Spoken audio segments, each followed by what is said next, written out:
The year is 1975.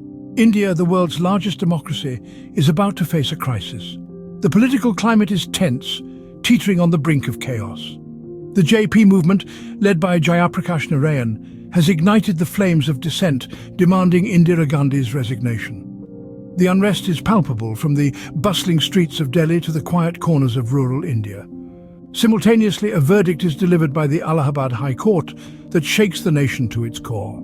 Indira Gandhi, the then Prime Minister, is found guilty of electoral malpractices.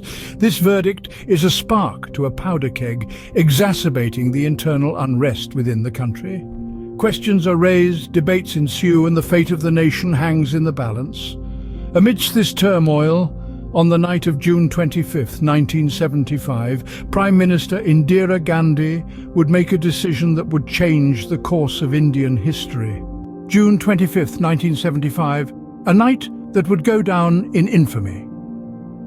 As the clock struck midnight, a state of emergency was declared across India by Prime Minister Indira Gandhi. It was a move that would change the face of the nation, and its effects are still felt today. The reasons given for this drastic measure were multifaceted. The government cited internal disturbances, a vague term that encompassed a broad range of issues. The country was indeed in turmoil, grappling with economic instability, political unrest, and strikes that were paralyzing the nation. However, many critics argue that the real reason was much more self-serving. Gandhi was embroiled in a legal battle over election fraud, and the declaration of the emergency enabled her to stay in power. The immediate aftermath was a whirlwind of action. Opposition leaders were rounded up and arrested, their voices silenced as they were whisked away under the cover of darkness. The press, too, was not spared. Censorship was imposed and newspapers found their headlines dictated by the government.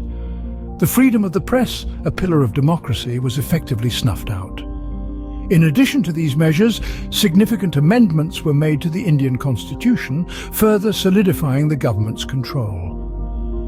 The 38th and 39th Amendments passed during this period protected the Prime Minister's election from being contested and gave the President the power to rule by decree.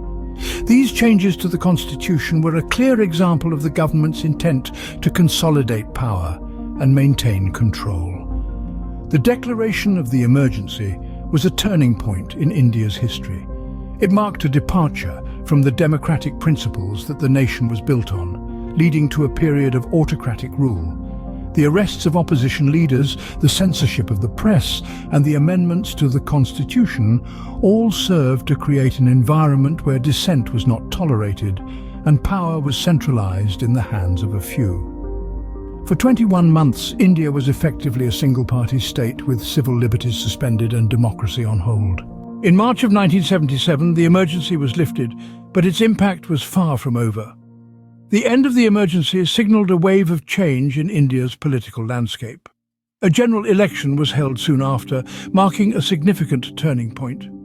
The Indian populace, having experienced the restrictive measures of the emergency, voted overwhelmingly against Indira Gandhi and her party, leading to their defeat.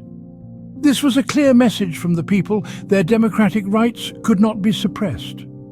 The aftermath of the emergency also carried profound long-term effects on Indian politics and society. It spurred a greater awareness and appreciation for civil liberties and democratic values among the Indian populace. The emergency also served as an impetus for political mobilization, leading to the rise of new political figures and parties. Today, the emergency is viewed with a mix of perspectives. For some, it signifies a period of order and discipline, while for others it symbolizes a dark era of oppression and abuse of power. Regardless, it continues to be a topic of intense debate, a subject of numerous studies, and a reference point for discussions on democratic rights in India. The emergency of 1975 remains one of the darkest periods in India's democratic history, a reminder of the fragile balance between power and freedom.